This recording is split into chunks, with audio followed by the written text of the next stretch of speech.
जलील साहब ने बहुत ही गंभीर आरोप लगाया है कि ये एक्सीडेंट में मौत नहीं तो ये मर्डर। सर क्या सोच के आपने इसका? देखिए, क्या सरकार अंधी है? सरकार को ये समझ में नहीं आ रहा है या सरकार देख नहीं रही है कि हर रोज़ हज़ारों मजदूर महाराष्ट्र से मजबूर होकर अपने अपने राज्यों की तरफ पैदल निकल रहे हैं।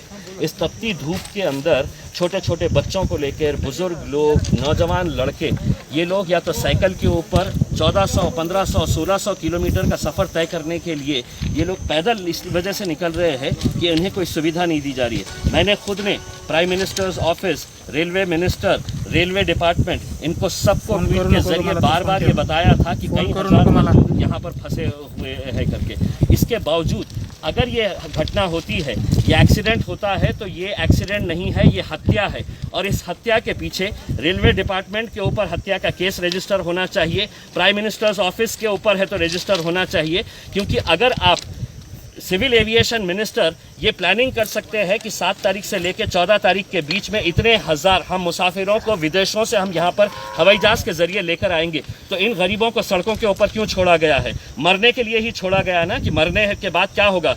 इनकी कीमत लगा दी गई है।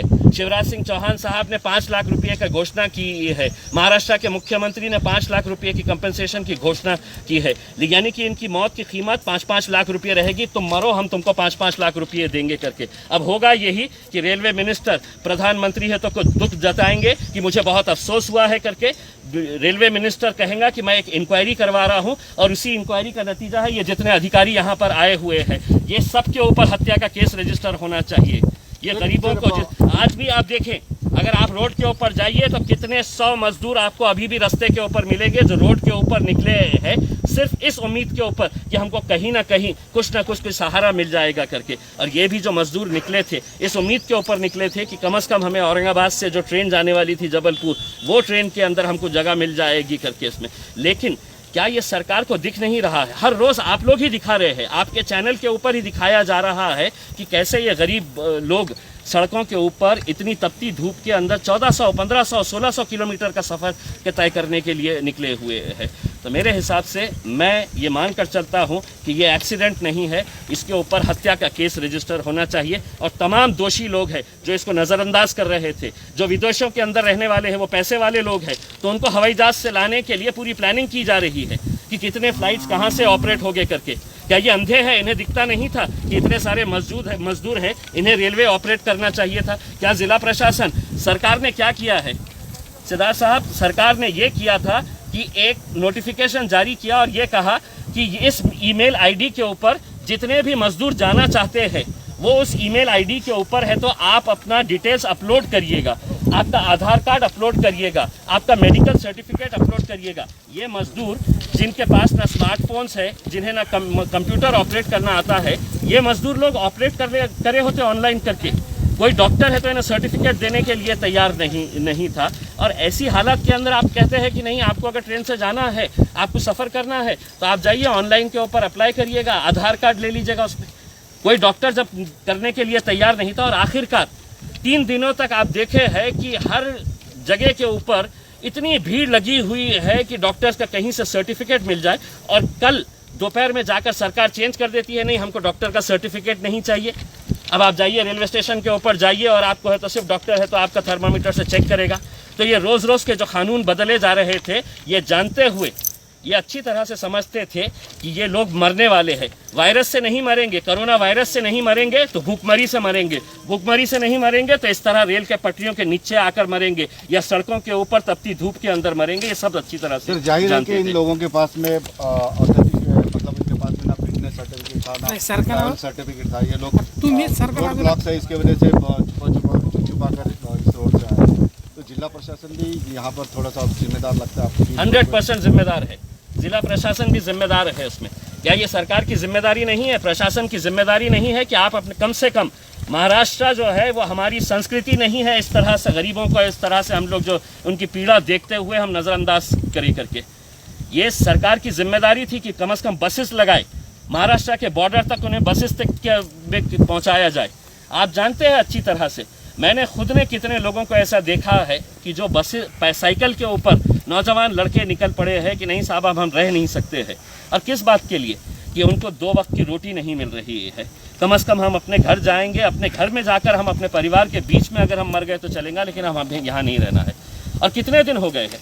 कोई 2 दिन 4 दिन का अगर होता तो हमको भी समझ में आ गया होता, लेकिन अगर 1.5 महीने के ऊपर हो गया है और ये प्रशासन पूरी तरह से अगर इस तरह से इंतज़ार कर रहा था कि कितनी मौतें होगी करके। प्रधानमंत्री का बयान सुनिएगा, अफसोस हुआ है। प्रधानमंत्री को क्या दिखता नहीं है? प्रधानमंत्री टीवी देखते नहीं है क्या? ट्वीट्स पढ़ते नहीं है क्या? उनको पता नहीं है कि इतने सारे मजदूर जो रोड के ऊपर निकले हुए हैं उनकी हालत क्या है करके। अभी मैं आ रहा था, एक आदमी छोटे से बच्चे को 2 साल के बच्चे को लेकर है तो कितनी दूर से निकला हुआ है, 150 किलोमीटर का सफ़र किया है। आप निकलिए, आपको खुद मिलेंगे वो लोग यहाँ पर भी। सर इसमें बात ये है कि ये लोग जो है एक स्टील कंपनी में काम करते थे जालना पे, तो उस कंपनी की भी जिम्मेदारी बनती थी कि उनको खाना पानी मुहैया करें। देखिए, सरकार ने तो एक कागज़ निकाल दिया, कागज़ के टुकड़े के ऊपर लिख दिया है उसके ऊपर कि किसी की भी पगार काटनी नहीं चाहिए, किसी को नौकरी के ऊपर से निकालना नहीं चाहिए। लेकिन क्या लेबर डिपार्टमेंट ने ये चेक किया है कि इन लोगों को इनकी पगार मिल रही थी, इन लोगों को नौकरी से रखा गया है या नौकरी से निकाला गया है? आज औरंगाबाद और जालना अगर देखा जाए तो ये एक इंडस्ट्रियल सिटी है, लेकिन यहाँ पर कितने सारे मजदूरों को कहा गया है कि अब आप जाइए घर के ऊपर। अब वो जाएंगे तो जाएं कैसा? सरकार ने ये तो कह दिया है कि हम आपको ट्रैवल पास दे देंगे। अब ट्रैवल पास देने के बाद कैसा जाएंगे आप मुझे ये बताइएगा। सरकार के या प्रशासन की तरफ से क्या इंतज़ाम किया गया है? हम तो उत्तर प्रदेश या मध्य प्रदेश की बात नहीं कर रहे हैं। अगर औरंगाबाद से किसी को नागपुर जाना है, जो महाराष्ट्रियन बंदा है, अगर किसी को नांदेड़ जाना है, किसी को उस्मानाबाद जाने का है, मुंबई जाने का है, तो उसके लिए क्या प्रावधान किया गया है? ये हम प्रशासन से सवाल करना चाहते हैं। कोई प्रावधान किया गया है? कोई इंतज़ाम किया गया है? नहीं, हम आपको सिर्फ पास दे रहे हैं, आप अपना करिएगा। अरे जिस आदमी के पास 2 वक्त की रोटी नहीं है खाने के लिए, अगर आप उसको इस तरह से कागज़ का टुकड़ा दे देंगे और कहेंगे कि नहीं अब हमने पास दे दिए है, अब तुम तुम्हारा इंतज़ाम कर लो करके, तो मेरे हिसाब से ये एक खेल है, खिलवाड़ है। सिर्फ गरीब लोग हैं, उनकी मौत के ऊपर क्या अफसोस करने का? उसमें 5 लाख रुपये दे दिए, मरने के बाद उसमें और भी मरेंगे, 10-20 लोग मरेंगे तो 5-5 लाख रुपये मिल जाएंगे उसके अंदर। इससे ज़्यादा और कुछ नहीं होगा। एक इंक्वायरी होगी, इंक्वायरी के अंदर क्या होगा? मैं पीयूष गोयल साहब से पूछना चाहता हूँ, पीयूष गोयल साहब, इतने नादान नहीं है जनता कि अब आप इंक्वायरी करेंगे? क्या निकलने वाला है इंक्वायरी के अंदर? ये लोग सड़क से इसलिए नहीं जा सकते थे कि इनको जालना की बॉर्डर के ऊपर रोका गया होगा, इनको करमाड़ की बॉर्डर के ऊपर रोका गया होगा कि तुम कहाँ जा रहे हैं करके। ये पुलिस वाले इन्हें परेशान कर रहे थे तो चोर रास्तों से जा रहे थे कि हम रेलवे ट्रैक के ऊपर से चले जाए करके। और यहाँ पर ये जो मौत का तांडव जो हुआ है, इसके लिए पूरा रेलवे डिपार्टमेंट भी उतना ही जिम्मेदार है जितना जिला प्रशासन है, और उतना ही प्राइम मिनिस्टर्स ऑफिस जिम्मेदार है। जो बातें तो बड़ी बड़ी करते हैं, लेकिन इस हत्या के दोषी अगर है तो ये पूरे लोग हैं। निश्चित रूप से यहाँ पर